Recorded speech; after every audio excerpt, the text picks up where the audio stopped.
Syukran, jazakumullah khairan. Assalamualaikum warahmatullahi wabarakatuh Ustadz. Waalaikumsalam.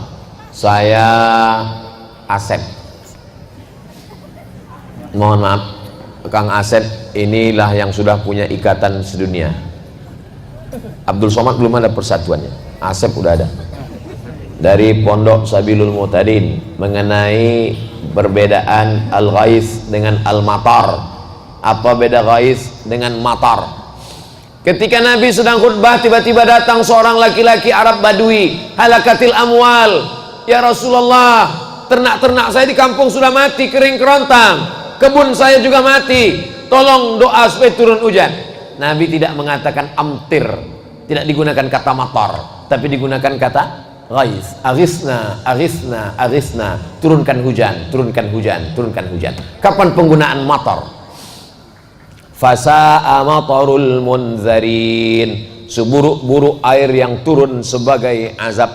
Amtir alaina hijaratan, turunkanlah hujan kepada kami batu. Jadi dari dua penggunaan tadi, kalau ghais itu untuk hujan sebagai rahmat, kalau matar itu biasanya digunakan untuk sebagai laknat. Mudah-mudahan yang turun kepada kita hujan rahmat, bukan hujan laknat. Pertanyaan anak pesantren tuh ya begini, berkualitas, bergizi dia.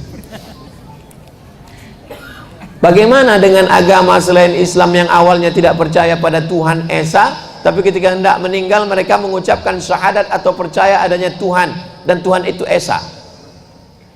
Kata Imam Fakhruddin Ar-Razi, malaikat maut di keningnya tertulis la ilaha illallah. Supaya apa? Supaya semua orang yang tidak bertauhid pada saat dia mati, pas ngelihat kening malaikat maut, dia baca la ilaha, dan tidak perlu menggerakkan mulut. Kalau nyebut Bang Haji tetap menggerakkan mulut, bolot. Tapi kalau menyebut la ilaha illallah nggak perlu menggerakkan mulut, la ilaha.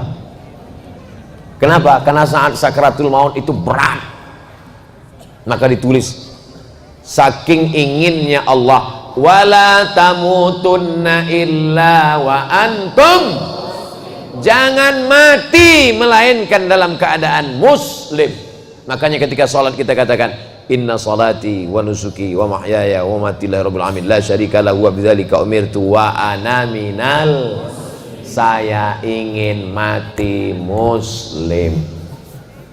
Tapi kenapa kalau mati muslim, kenapa orang muslim itu mesti bersyahadat disaksikan orang ramai di masjid? Supaya jenazahnya bisa diurus, fardu kifayah, dimandikan, dikapankan, disolatkan, dikuburkan. Kenapa karena nggak bisa mandi sendiri. Nah, kan dikapankan, dimandikan, disolatkan. Bapak Ibu semuanya, selesai sholat Jumat ini jangan pulang.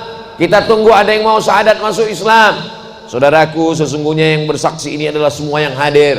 Gunanya untuk apa? Kalau tiba-tiba dia mati, jenazahnya jangan diurus keluarganya, tapi diurus umat Islam. Kalau sudah masuk Islam, jangan cuma dikasih kain sarung, tapi dimasukkan dalam mu'allab center supaya dikontrol ibadahnya. Saya kalau mensyahadatkan orang, saya nanya, ini yang bertanggung jawab nemanin dia ngaji siapa?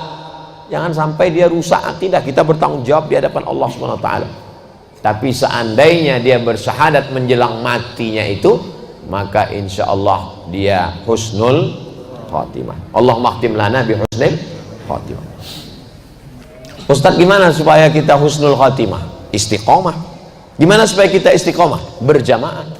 Apa nama jamaahnya? MPP. Setelah berjamaah, insya Allah istiqomah. Kalau sudah istiqomah, pasti husnul khatimah. Apa nama jamaahnya? Sabilul Muhtadin. Apa nama jamaahnya? Bikers subuhan. Zuhur nggak sholat, salah. Assalamualaikum WRWB warahmatullahi wabarakatuh. Ustaz, semoga Allah SWT subhanahu wa ta'ala selalu memberikan kesehatan dan dilancarkan segala rezekinya hingga akhir hayat, amin. Saya ingin tanya, sekarang zamannya sosial media. Saya sering kali melihat video ceramah, tausiah, kajian berbagai ustadz, termasuk video ustadz. Alhamdulillah banyak sekali ilmu yang saya dapat. Ini mau nanya apa curhat? Tapi ayah saya pernah berkata kalau belajar itu ada gurunya. Loh, kalau nonton ceramah Ustaz Abdul Somad itu ada apa nggak ada? Ada kan? Saya yakin yang hadir malam ini ingin memastikan bahwa Abdul Somad itu ada di alam nyata. Jangan ngaji orangnya nggak ada. Ustaz Adi Hidayat itu ada? Ada. Gus Baha itu ada? Ada. Buya Yahya itu ada? Ada. Ngajilah yang orangnya ada. Upin Ipin ada? Saya belum ketemu. Tapi ayah saya pernah bilang katanya belajar agama itu harus ada gurunya, harus bersanad untuk dipertanggungjawabkan kelak. Kalau kata gurunya, saya ijazahkan kitab yang saya kaji ini kepada kamu semua, maka walaupun melalui YouTube ijazahnya diterima. Maka kita bilang qabiltu ajaztukum jami'a marwiyati wa muallafati wa muhadarati. Aku ijazahkan semua ilmu-ilmu yang selama ini kuajarkan, semua kitab-kitab yang kutulis, semua ceramah-ceramah, tausiah-tausiah, zikir-zikir, hadis-hadis, ijazah ammah. Jawabannya qabiltu, aku terima. Bagaimana hukumnya atau pendapat Ustadz tentang hal tersebut? Iya, mesti berguru, gurunya mesti ada, dan gurunya mesti ahlus sunnah wal jamaah. Jangan berguru kepada Syiah, jangan berguru kepada Khawarij, jangan berguru kepada Murji'ah, jangan berguru kepada sekuler, jangan berguru kepada liberal, jangan berguru kepada agnostik, jangan berguru kepada ateis. 3. Akidahnya ahlus sunnah wal jamaah, fikihnya bermazhab. Kita di Indonesia mazhab Syafi'i dengan tetap menghormati mazhab Hanafi, Maliki dan Hambali. Bertasawuf, berakhlak sunni, bukan falsafi, seperti Imam Junaid Al-Baghdadi dan Imam Al-Ghazali, Ihya Ulumuddin. Para habaib kita, dari Habib Umar bin Hafiz yang ada sekarang sampailah kepada para habaib kita yang ada di Indonesia ini. 3. Akidahnya Asy'ari, Sunni, fikihnya Syafi'i, tasawufnya Imam Abu Hamid Al-Ghazali.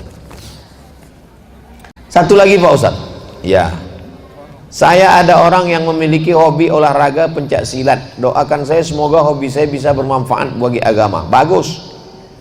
Coba kalau Ustaz Abdul Somad pencak silat, mana berani bazar-bazar ngejek, patah-patah ginjalnya. Bernilai ibadah di mata Allah.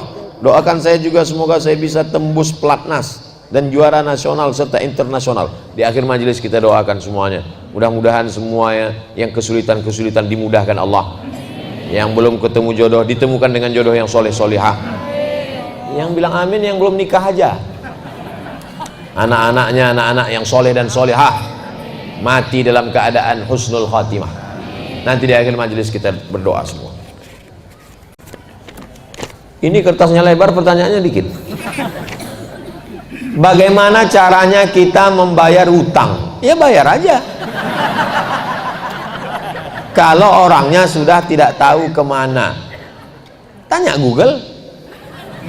Dengan siapa membayarnya Pak Ustadz? Atau dilupakan aja? Pertama cari ahli warisnya. Ahli warisnya sudah tidak ada satupun ditemui. Pertama hitung berapa utangnya. Utangnya 100.000, tahun berapa? Tahun 80. 100.000 tahun 80-an itu emasnya berapa gram? 1 gram. Berarti bayarnya tahun 2022 bukan 100.000, tapi pakai 1 gram emas. Karena yang stabil itu adalah emas. Makanya nikah maharnya pakai emas. Kalau pakai mukena nggak stabil, lapuk. Bagi yang belum nikah, yang udah apa boleh buat, terima aja lah mukena itu. Kalau tahun 80 1 gram emas, bayarnya di tahun 2022 juga 1 gram.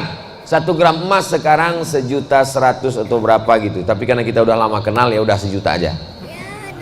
Bayar 1 juta, serahkan ke lembaga yang dinikmati umat, bukan dinikmati personal. Serahkan ke lembaga yang dinikmati umat. Di mana itu lembaga yang dinikmati umat? Pondok Pesantren Sabilul Muhtadin. Nah, ini yang ragu mau bayar kemana? Nah, selesai ini sebelum setan datang, alladzi waswisu fi sudurin nas minal jinnati wan nas, segera temui Habib Jamal Al-Amudi, serahkan. Inilah dia beberapa keping uang emas. Berapa semuanya? Ya sekitar 3 ton lah. Insyaallah berdiri masjid insyaallah. Amin ya rabbal alamin. Begitu caranya bayar utang. Jangan sampai mati belum bayar utang, maka dia terkatung-katung tapi nggak ada roh roh. Apa nama istilah roh? Roh gentayangan dalam Islam nggak ada, guys. Inna lillahi wa inna ilaihi raji'un. Jangan nanti mana tahu ada orang di Pandeglang kerasukan setelah Abdul Somad meninggal di Riau. Dipanggil sama Habib. Assalamualaikum. Waalaikumsalam warahmatullahi wabarakatuh. Ini siapa? Saya Ustadz Abdul Somad. Itu bukan roh saya. Roh sudah kembali menghadap Allah Subhanahu wa taala. Lalu itu siapa? Itu adalah jin qarin. Karena setiap manusia yang lahir itu didampingi oleh jin qarin. Jinnya ikut makan dengan dia. Itulah maka baca doa Allahumma barik lana fi ma razaqtana wa qina azabannar. Jinnya enggak ikut. Itulah maka masuk WC Allahumma inni a'udzubika minal khubuthi wal khaba'ith. Dia enggak ikut. Itulah makanya sebelum jalan bismillah tawakkaltu 'ala Allah la haula wala quwwata illa billah. Jinnya enggak ikut. Itulah makanya sebelum tidur bismika Allahumma ahya wa amut, supaya enggak ikut. Itulah makanya sebelum hubungan kelamin dibaca doa, jangan supaya dia ikut berkontribusi 25%. Nah, kitanya mati, jin qarinnya nggak mati, dan dia ikut dulu perjalanan dakwah Abdul Somad itu. Ketika ditanya, kalau memang betul kamu Abdul Somad, di manakah kamu pada malam 18-19 Agustus? Saya sedang berada bersama MPP di majelis pesantren Sabilul Muhtadin. Ini Ustaz Abdul Somad? Bukan. Kalau orang berilmu dia tahu ini adalah jin qarin yang belum mati. Orangnya sudah mati tapi dia tetap hidup. Nah, mudah-mudahan kita dijaga dari gangguan-gangguan ini insyaallah. Ala hazihi niyya wa kulli niyatin salihah. Al-Fatihah. A'udzubillahi minasyaitonir